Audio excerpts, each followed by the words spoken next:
What's up, guys? Welcome back to Talk Gaming Podcast. It's been a while. I'm here with Richard, aka the Seventh Sword.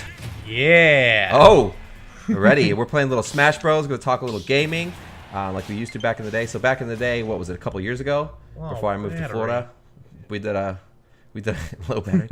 We did a podcast like once every week. What day was it? Was it on Wednesdays or something? I don't remember the day. Pretty sure it was but Wednesdays. yeah, we used to do a podcast. Woo! Yeah, we used to do a podcast. Getting some and lag. You're getting some serious lag. That's the There's old some serious Nintendo lag. $20 service. Yep, this is terrible. I know. So this is cool. really bad.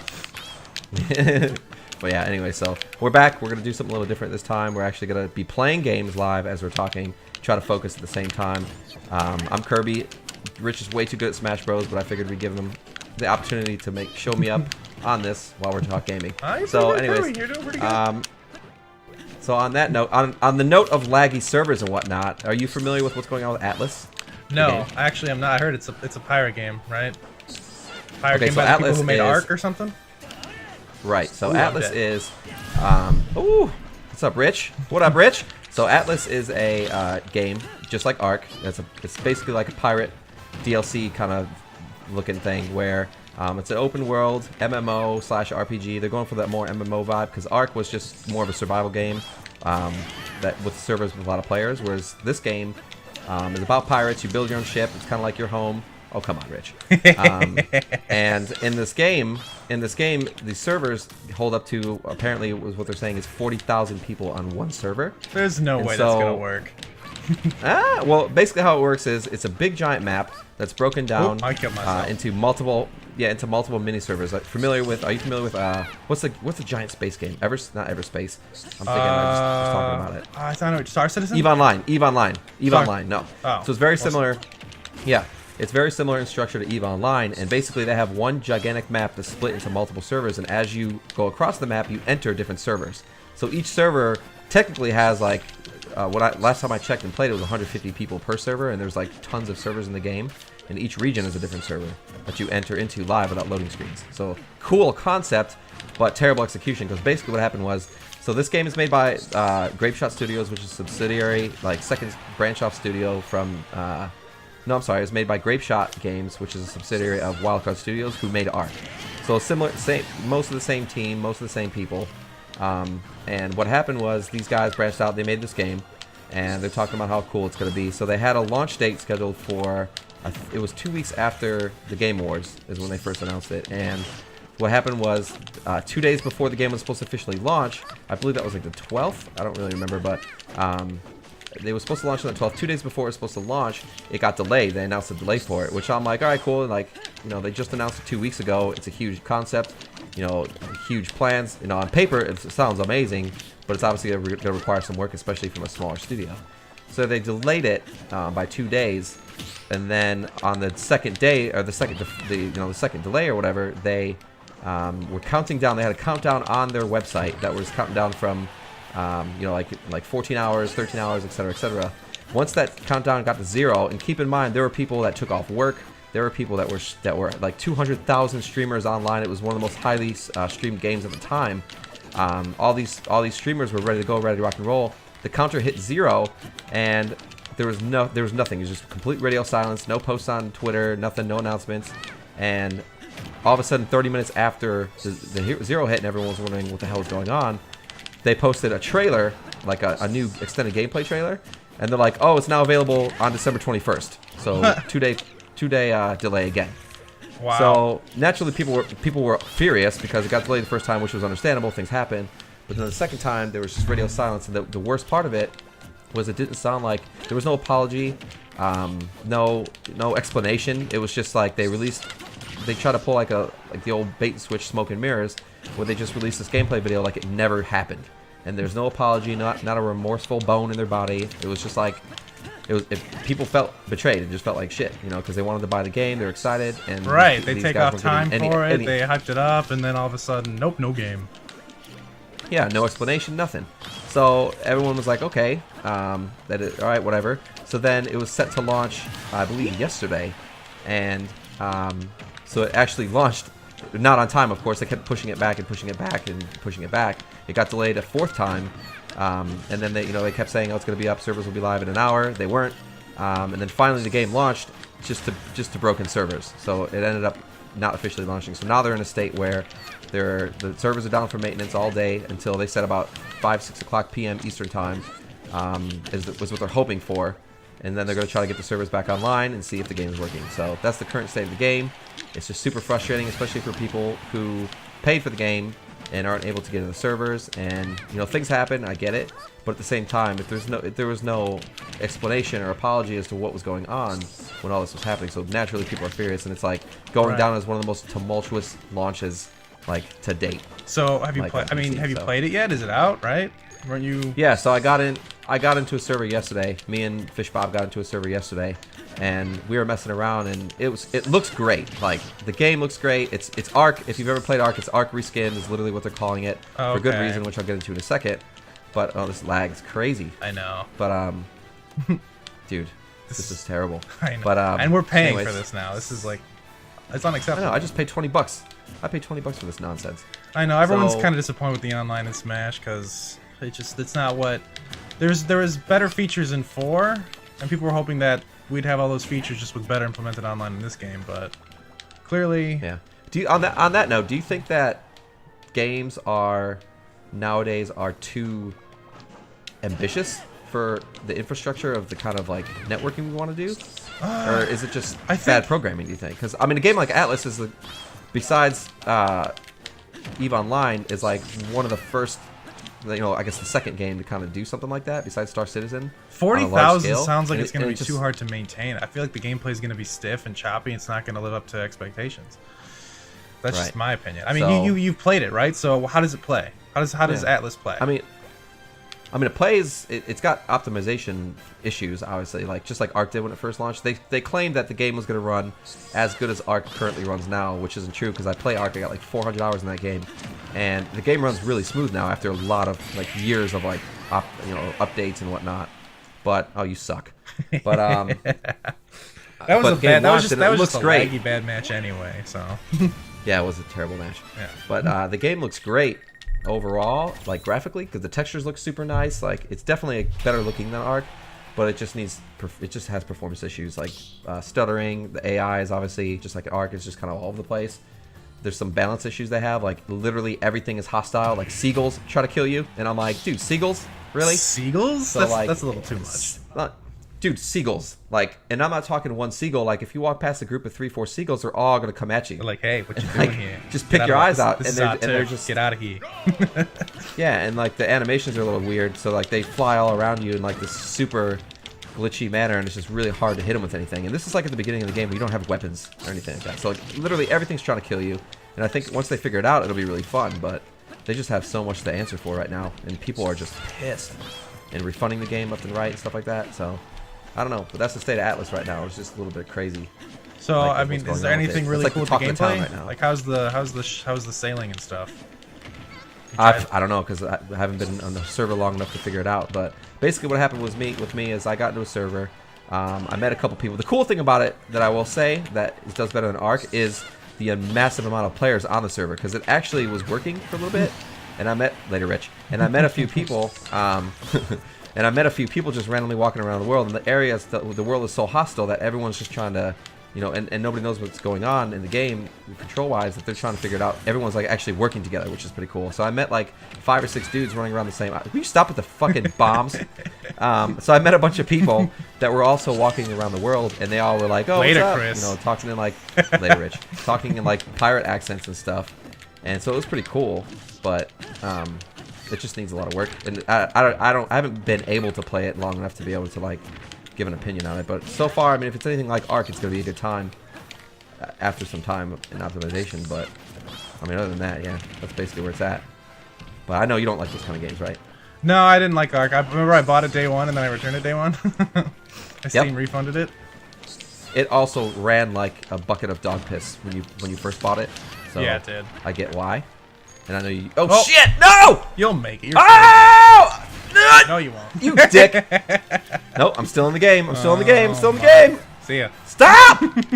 Nope, still in the game. Still in the game. Still Damn in the it! game. How are you? Later-ish. Oh Alright. shit. See you later. So, anyways, but I mean, I don't think anything could be as bad as what's happening with Fallout 76 though, because that's more of a Oh my God! Fallout that's a 76. franchise.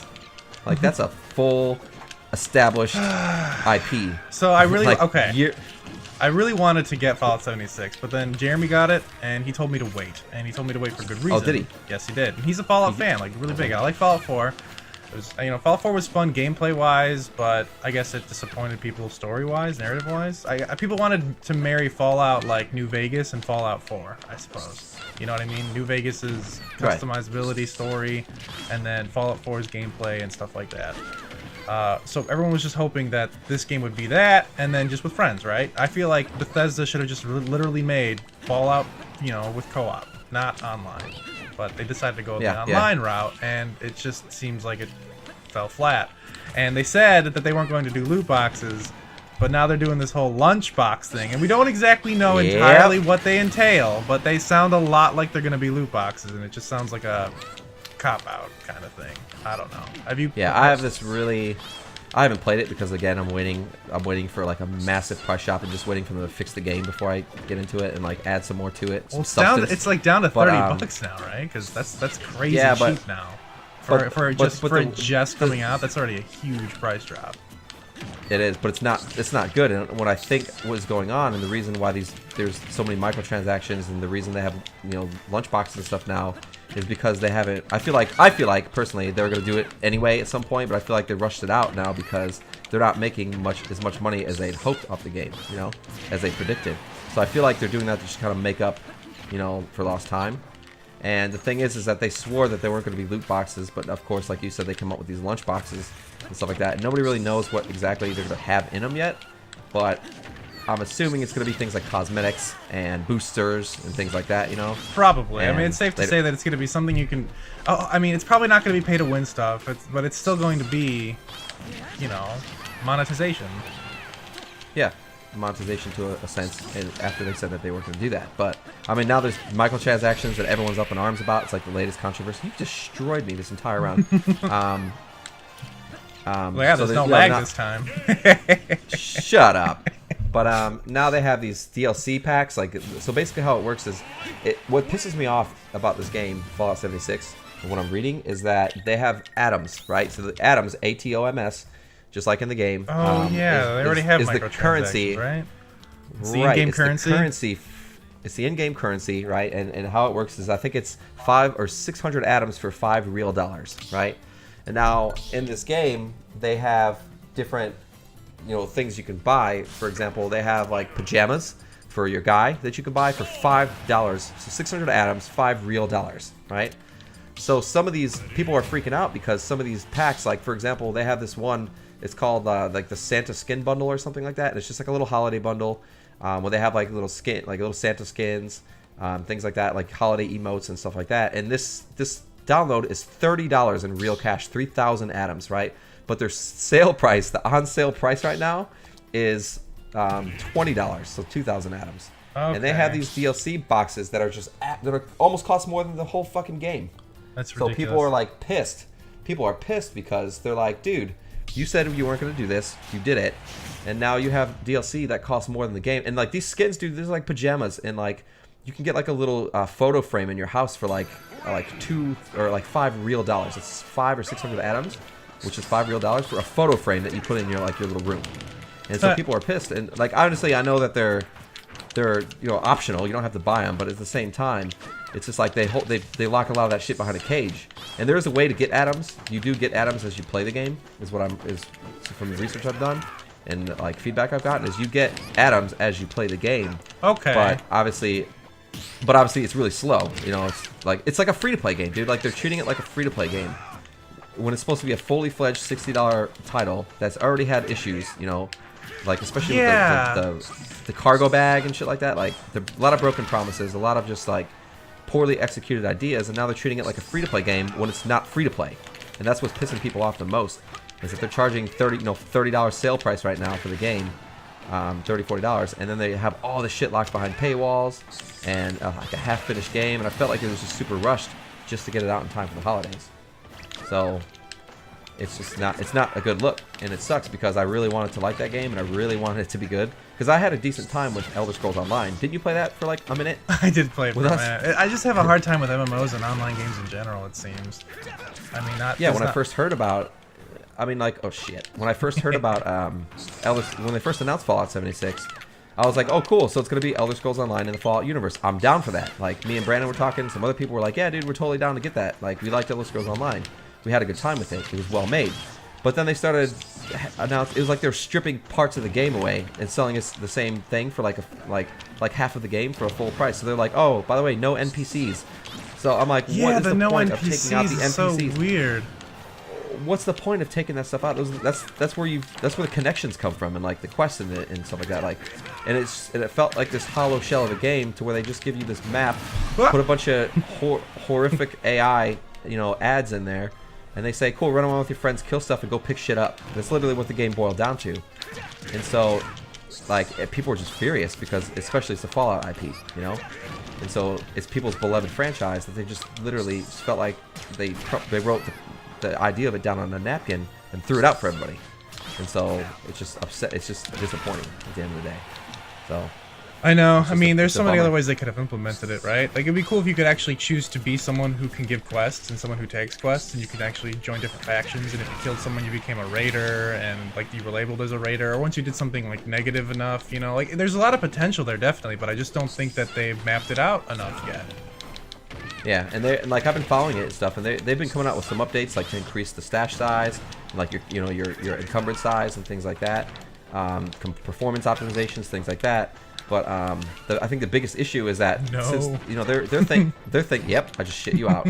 The biggest thing with them is that they were like, oh, there's no NPCs, but don't worry, there's other people in the world that you can fight against, So that kind of made people go, oh, okay, maybe it's not such a bad thing, But the problem is you can't. I don't know if you knew this, but you can't chat locally, like VoIP, with other players in the game unless they're in your party.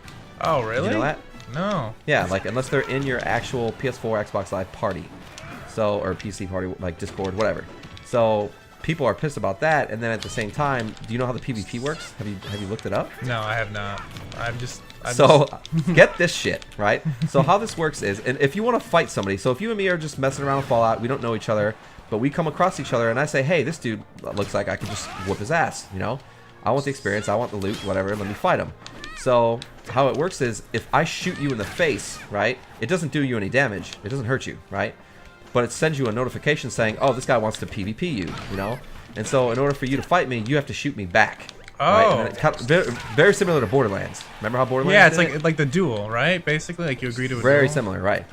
But the thing is that, first of all, in a game like that with no NPCs, it's stupid because you should just be able to shoot people, and grief people if you want. And then if you don't want to do that, go to a PvE server, I agree with that, yeah. So people are pissed about that. But here's the thing is that if I shot you first to initiate and then you shoot me back, your gun does full-fledged damage onto me. Oh, so the person who initiates the duel is at a disadvantage.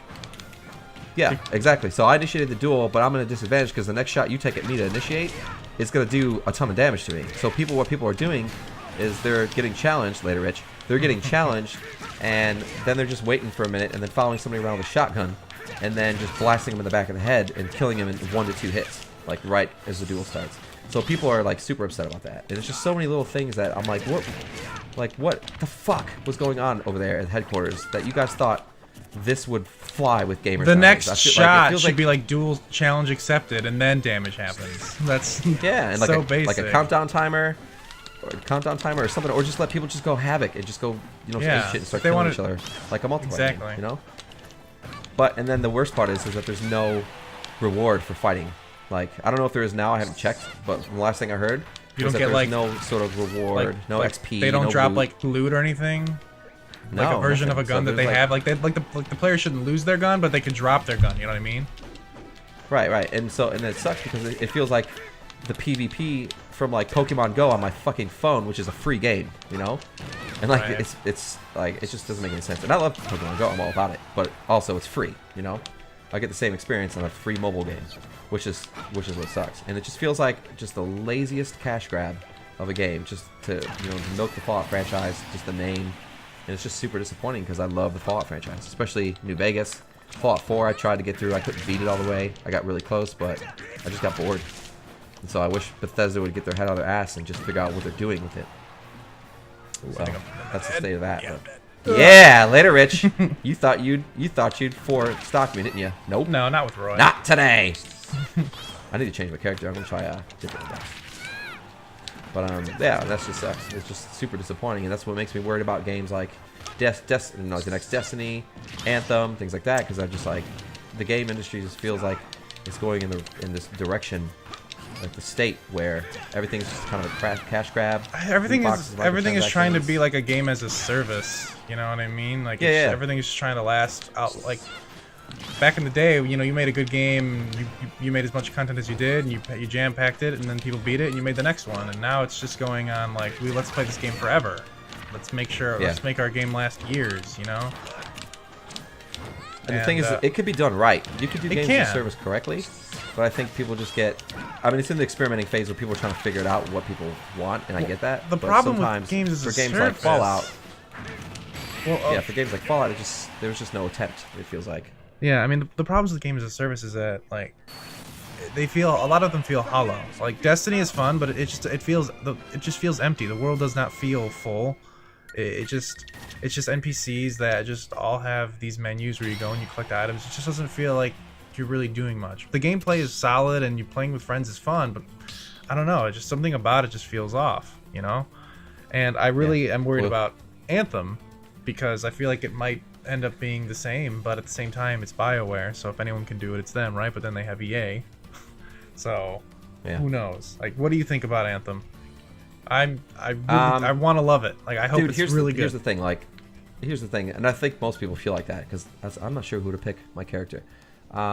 Here's the thing with Anthem, dude, is that like I want to love that game. I want it to be good, but I just had this horrible feeling that because it's EA and like I play EA games, like I love Battlefield 5. I love Battlefield games in general. I mean, I buy most of their games, but like I just had this terrible feeling that because of the delays and things that happened with like Battlefront, you know, like their last game, and then they all of a sudden just delay Anthem. I just feel like they were going down the wrong path, and I feel like they built this game already that was going down a terrible path, and now they're trying to pull it out of that hole and, you know, reroute it, and I feel like it's going to be kind of a mess of a game. You know what I mean? Maybe. And I mean, I think the only thing they did was change microtransactions, right? Like, they said now they're not going to have anything that... They're just going to do cosmetics. Nobody knows. Nobody knows, but that doesn't take that long of, you know, delay. You know what I mean? Well, no, so, it kind of does, because all the things that they wanted you to buy, or all the things that they wanted you to, you know, whatever... loot box or whatever, like they have to implement that in a natural way now in the game, right? So they have to tweak enemy drop rates, they actually have to maybe put some items in the game that can be dropped, stuff like that. I bet you it was going to be a lot like you know, any other EA game with microtransactions. They wanted Battlefront 2? Yeah, right. So I mean, and like this is all part of this is all happening just because of feedback, right? Everyone's giving all this feedback, and companies are drastically changing their games because of customer feedback, and that's like, you can't deny that has, you know, shaped and even gotten games developed now. Like, look at Warframe. That game is basically entirely feedback from the community at this point. Yeah, I think that's good. I mean, giving feedback like that and basing, I guess, how to change the game or add to it is great. Like with Warframe, it was a skeleton of a game when it first came out, right? Right. And then they added to it, and I suck with Solid Snake, by the way. Yeah, this is probably your first time playing. Right? Terrible. It is, yeah. But I mean, with Warframe, they started out with this hollow shell of a game, and it was still fun. It was just very bare bones. And then as the community gave feedback, they worked with the community because the community wanted it to be something great, right? So I think there's a fine line between wanting to make something awesome and like add to it and add value to it. You know, especially a free game like Warframe. But then there's a fine line between that and then between people bitching and complaining about them wanting to be things their way. You know what I mean? Like, for example, look at Spider-Man, right?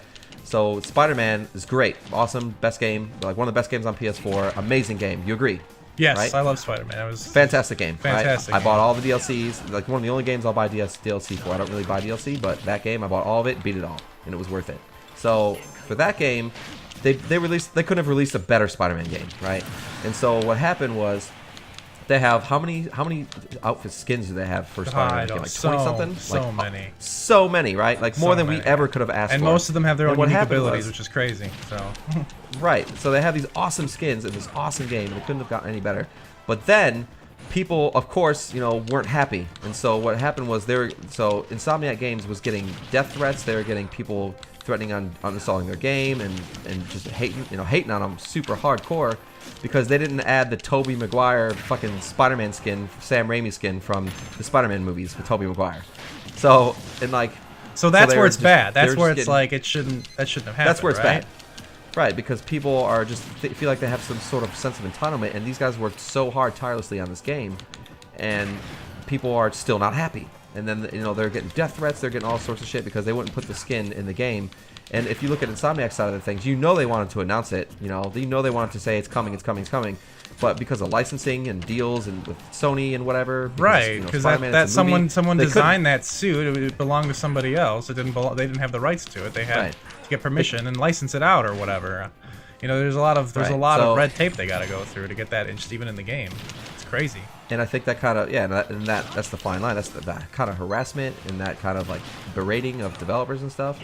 It's just like not acceptable. It's toxic, and that's why I think a lot of people there's so much of that going on in the gaming community now. But it could be used for good. But I don't think personally, it could be good and bad. It's kind of a mixed bag. Like it could be good that people give input on how to make games, fix games, but it also could be terrible. So I guess go wrong.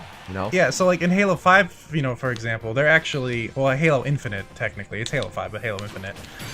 They already want to get that feedback even before the game is completely done, or they're releasing what is it, a beta of Halo, the new Halo? They said it was going to be some kind of early access beta or something. Yeah, and they're actually allowing people to see. I think that that's also good and bad. I feel like developers should just be able to release the game they want to release, and then when it comes out, then they can tweak it based off of feedback there. But for example, with Spider-Man getting death threats over a suit not being in the game, I don't think that Insomniac should have put that suit in then, because then that's basically incentivizing that kind of behavior, Right, and so people get what they want, and then there's so many games that are being influenced by that negative, that toxicity, that negative behavior, that it hurts the industry. For example, Battlefield 5, right? So Battlefield 5, it's not that big of a deal, but basically what happened was the biggest story with that game is they lowered the time to kill, the TTK, that's what it's called. So you take, in Battlefield 1, I don't know if you played that, but you take a lot of shots before you die and go down, Right. It takes like half a magazine to kill somebody, sometimes even more. And there's a lot of HP, there's a lot of hit points in that game to take someone down. But in Battlefield 5, they almost more than halved it, I think. And so people are pissed off because, the longtime Battlefield players or whatever are like, oh my god, you made it like Call of Duty. And so people were flipping out about it and they were hating on the game for that and various other stupid reasons, but that was one of the main reasons. And so what EA did was they raised it. They're like, all right, cool, we listened to community feedback, we raised it back, so everyone's happy, yay.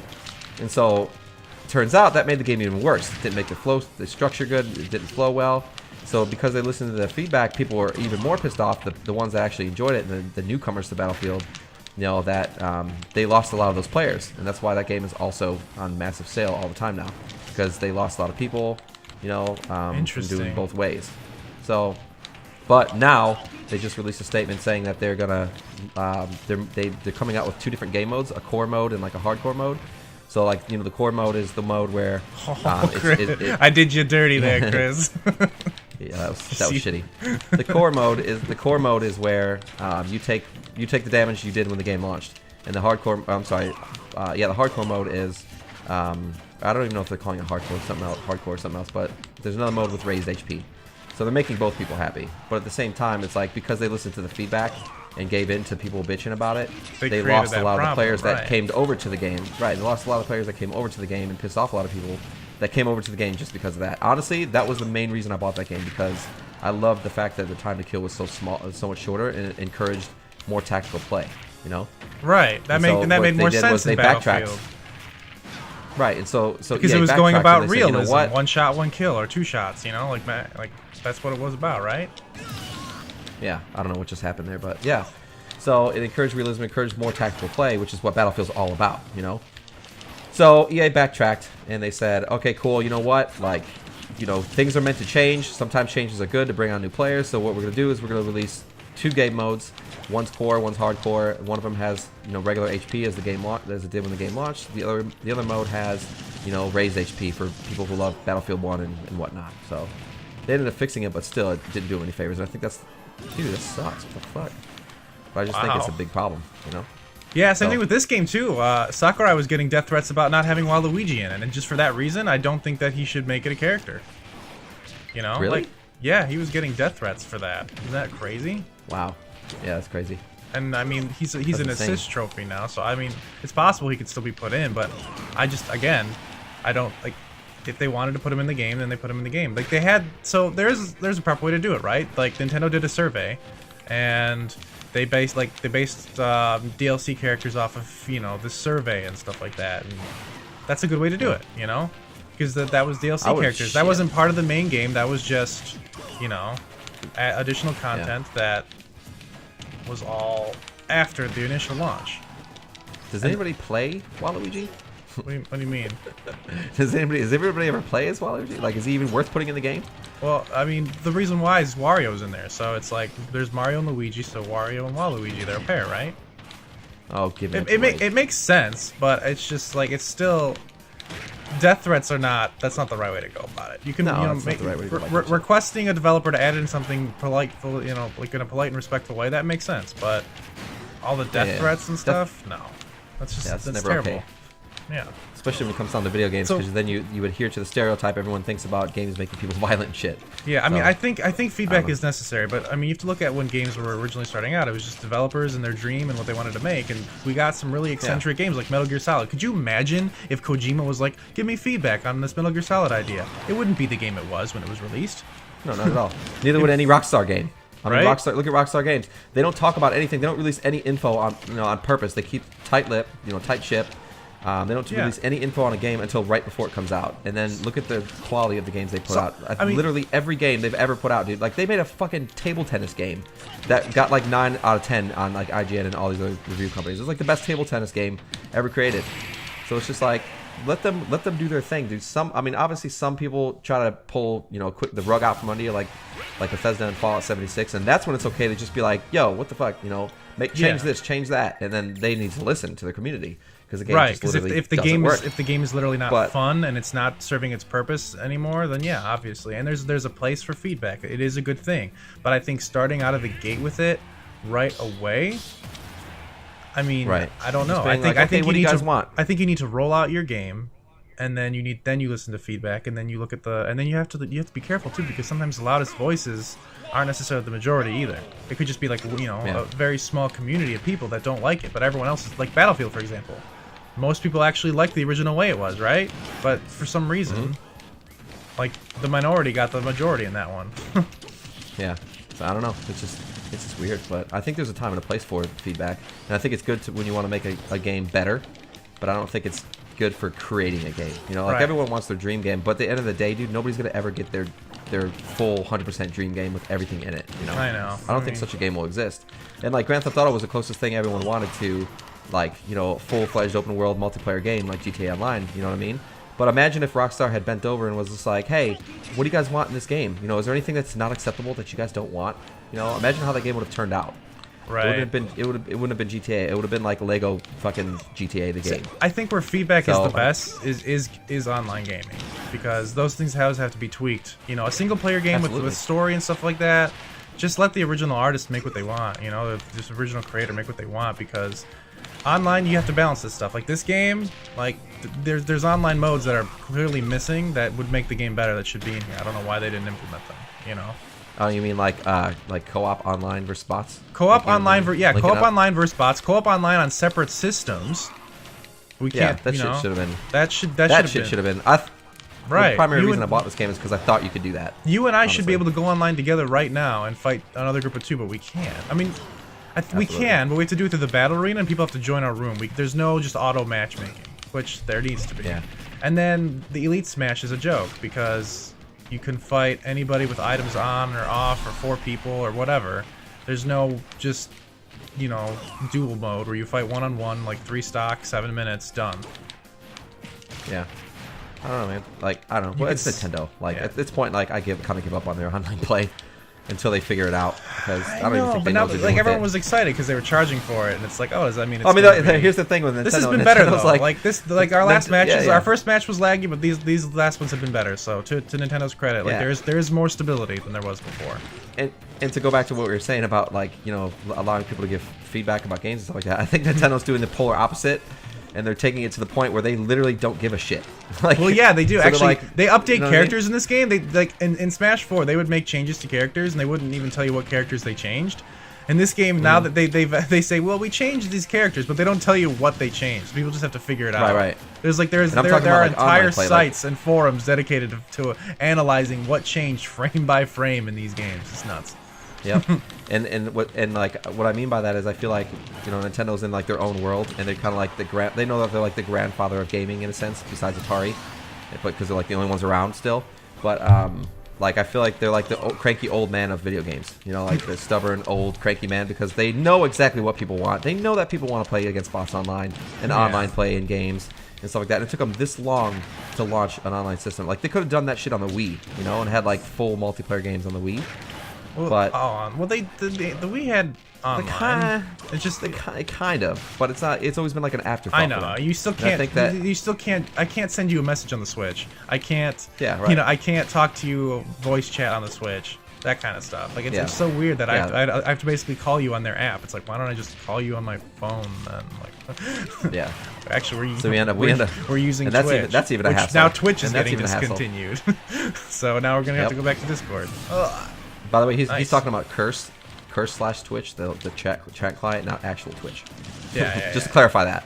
But just yeah, Twitch it's just like it just feels like it's an afterthought. And I'm like, come on, Nintendo. Like, can you imagine you and me playing something like Super Mario Bros. 3? Like, I'm Mario, you're Luigi. Like online. Like, hey, Rich, you want to play some Mario Bros. 3 tonight? I mean, 2-player. Like, how sweet would that be? You probably can. There's probably an emulator that lets you do that. Honestly. Yeah, exactly. That's the point. Is like I don't want to have to go through that shit. I just want to be able to do it. Just do it through official channels, right? Just let Nintendo. Just let me do it. That would let be me cool. relive my childhood with my buddies online. Like that would be so cool. I would be all about it. I would pay $60 a year just to be able to do shit like that. Playing like shit. Oh yeah, that's a good hit.